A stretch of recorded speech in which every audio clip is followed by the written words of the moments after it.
Hey guys, my name's Coach John Price and I'm here at Next Level Fitness in Westerville, Ohio. Welcome to my channel.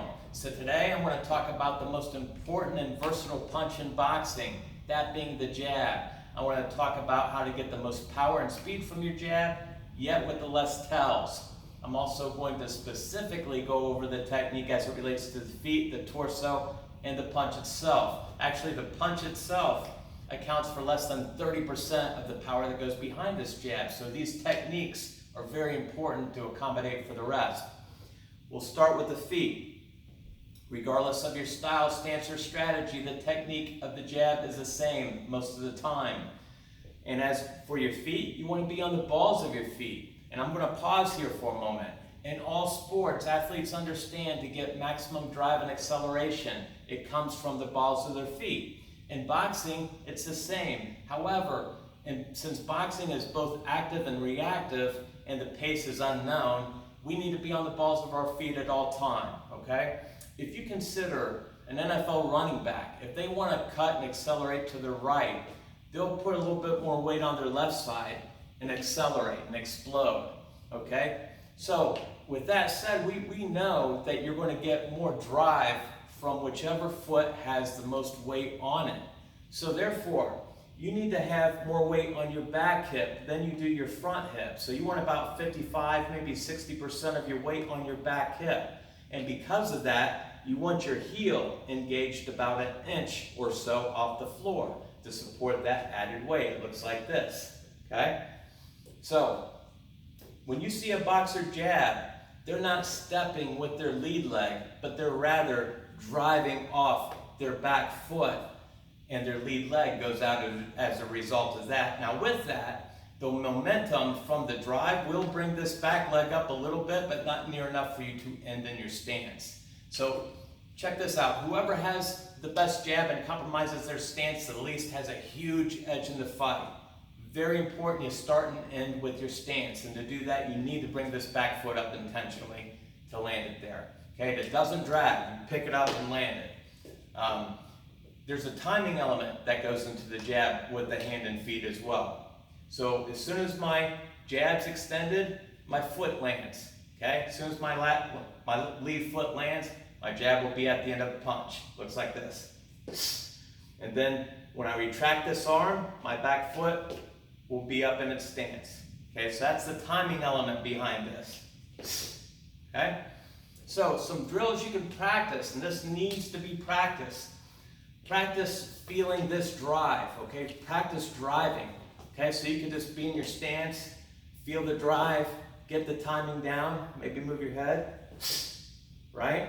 That's one drill you can do. The other one, you can bring both feet in, and then push off and push yourself out. So I'm driving in, and then I'm driving from my front leg and pushing out off the balls of my feet. Okay, you can even do it at an angle. I can come straight in and off at an angle, right? The other drill you can do is extend the lead leg, bring it back with the hand, right? This is done simultaneously. You don't jump in, jump out. Your back foot will be solid on the floor with the heel up. So, doing rhythm a little bit, right? This next one's a little bit of advanced technique, because with this technique, I'm taking a calculated risk sometimes. And that's driving with your hip. So if I turn my front foot a little bit, I will lead and explode with my hip, right? But as you can see, I compromised my stance a little bit. Being mindful of that, I need to be responsible for my defense and get back in my stance. So I am taking a little bit of a risk. But however, sometimes you can do this without compromising your stance if you practice it. You can roll that hip, bring your foot back, right? So just know you're taking a calculated risk. Your stance could be compromised. Be mindful. The torso. Let's move on to the technique of the torso. Great place to set your elbows on. You don't want your arms out to the side. New people do this a lot. They have their hand, my face is open for crying out loud. So put your elbows up and in. Tuck your chin with my chin down. I have ample coverage for the most vulnerable part of my body, my chin. Hands are up. Plus, I gained some distance, okay? From here, now I'm about a half foot closer to my opponent. Not only that, now I have some weight some weight behind my punches. So when I drive in with my jab, there's some additional weight. Even with my right hand, when I'm halfway in the turn of my right hand, there's a body behind this punch. There's some weight behind this punch, okay? So some common errors I see.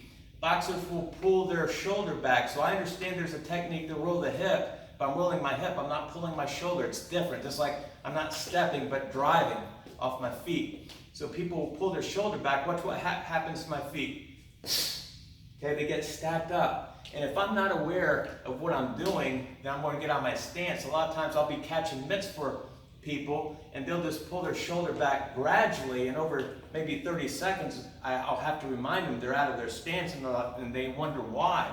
And 99.9% of the time, it's because they're gradually pulling the shoulder back, okay?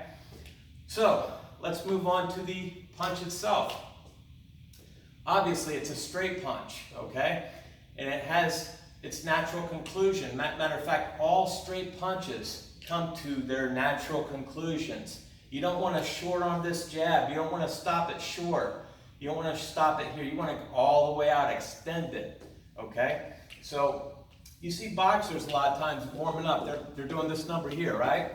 They're getting the rhythm on. They're warming up. They're trying to get relaxed. Speed is power. Speed comes to a relaxed state of being.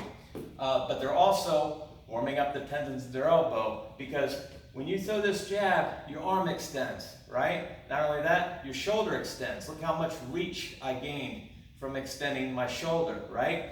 So if you're not properly warmed up, and if you miss, which you will do more than half the time, it's going to hurt. It's going to hurt and linger for about 30 seconds or so.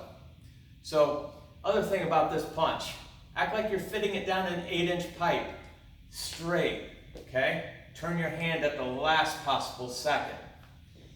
A lot of beginners will sometimes turn their fist prematurely. Their elbow will kick out, and that's a tell. Okay, that says, here I come. Not only that, now I don't have the benefit of the weight being behind it. Okay, and I'm not hitting with my knuckles. I'm now hitting with the side of my hand. So, practice turning this at the last possible second. One thing you can do for a feel is point your palm inward. Have your palm face you and deliver jabs like that. And then once you get a feel for that, you can adjust accordingly. All right? And then hopefully you corrected kicking your elbow out early. All right, so not only do you want to deliver this jab with speed, you want to bring it back with speed. This is practiced as well. So you are going to have it come back based off the recoil of the extension. So when I extend all the way out, it will kind of have a little bit of a recoil, but it's not near as fast enough as you want it to be when you bring it back. So you need to do this with intention, right? Bring it back now and practice that. So that concludes my video for the technique of the jab. If you have any questions, leave them in comments, or if you're in the Columbus area, come ask them in person here at Next Level Fitness in Westerville, Ohio. Other than that, subscribe if you want to see other cool videos. And until then, practice this and you'll have the best jab in the gym, okay? Good luck. Thanks.